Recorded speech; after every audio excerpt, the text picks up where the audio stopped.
Have you ever been at a diner or a friend's house, reached for the bottle of that familiar red condiment, and noticed something strange? Instead of ketchup, the label says catsup. For a moment you wonder, did they misspell it? Is this some knockoff brand? Or is there actually a real difference between ketchup and catsup? It's one of those little quirks in language and food that we don't think about often. And the funny thing is, the answer to what makes them different isn't as obvious as you might think. So today, we will dig deep into that, right here, on History of Simple Things.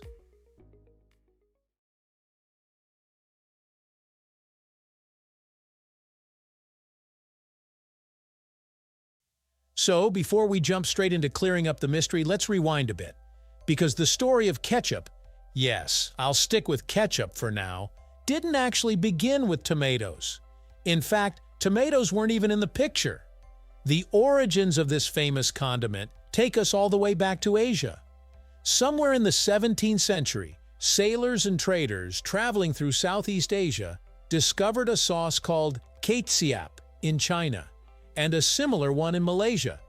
But here's the twist. This sauce wasn't tomato-based at all. It was more like a fermented fish brine, a salty, savory liquid used to season food. Europeans who encountered it loved the umami punch and tried to recreate it back home. Of course, they didn't always have the same ingredients, so they improvised. In Britain, for example, cooks experimented with mushrooms, walnuts, anchovies, even oysters, to make their own versions of this exotic sauce. They kept the general idea of catsup, but adapted it to local ingredients. Over time, these mushroom and walnut ketchups became staples in English kitchens.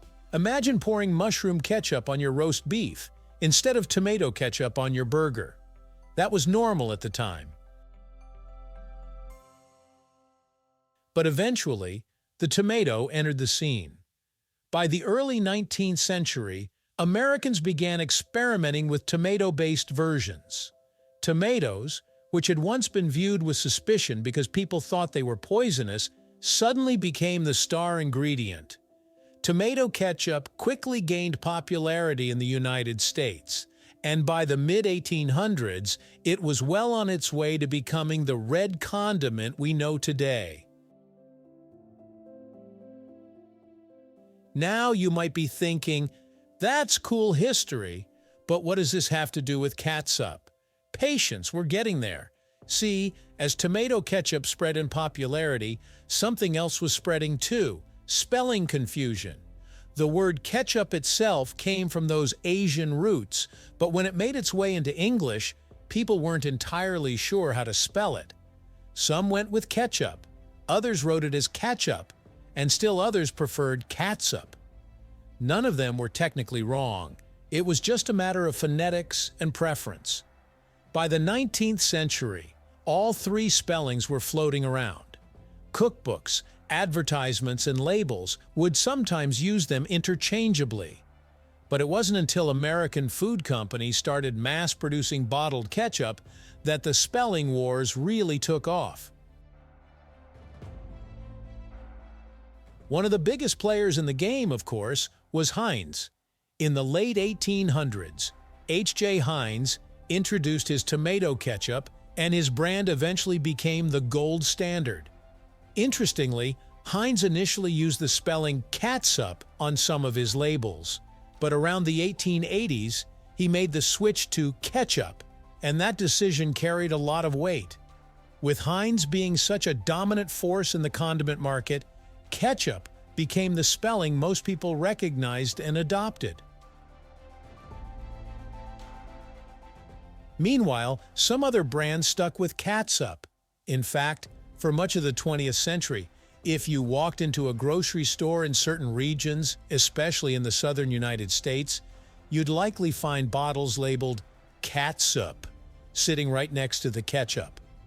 They were the same red tomato sauce inside, but the label told a different story, and that's really where the fun comes in. For decades, people assumed there must be some difference between the two. Maybe catsup was spicier? Maybe ketchup was smoother? Maybe one had more vinegar or sugar. Marketers leaned into this idea, sometimes playing up the uniqueness of their chosen spelling, but in truth there was no standard difference in the recipe. Catsup and ketchup were essentially the same thing. The word on the label was more about branding and tradition than taste. Of course, that didn't stop families from forming loyalties. If your parents grew up buying catsup, you probably thought that was the correct version.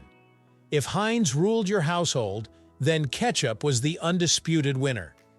Over time, though, ketchup with a K began to dominate the shelves.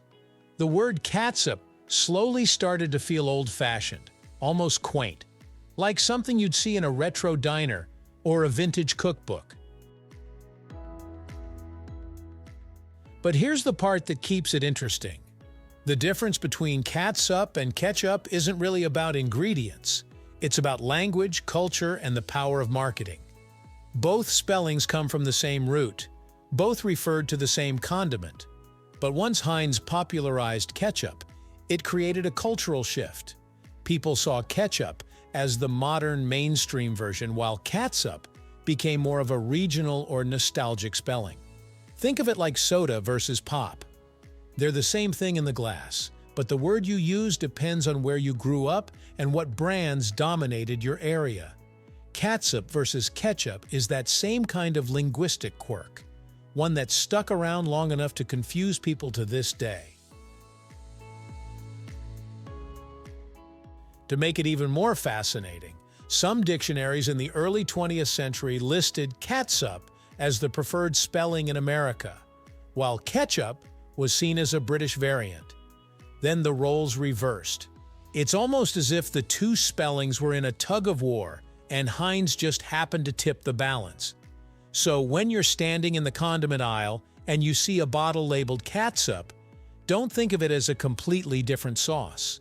Think of it as a living piece of history, a reminder of how words evolve and how branding decisions can shape entire cultural habits. The best part is that today you can still find both. Smaller or regional brands might still proudly label their bottles as catsup, while Heinz and most mainstream companies stick with ketchup.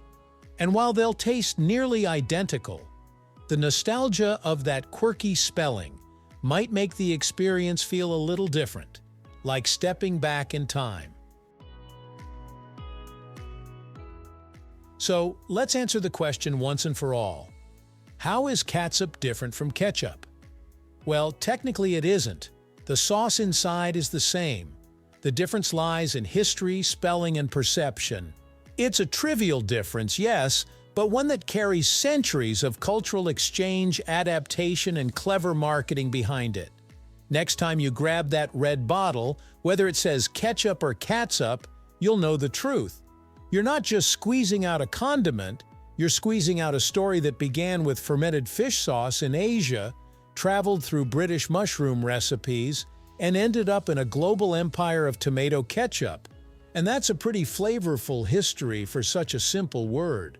So, whether you say ketchup or catsup, just remember, the real difference isn't in the taste, it's in the tale.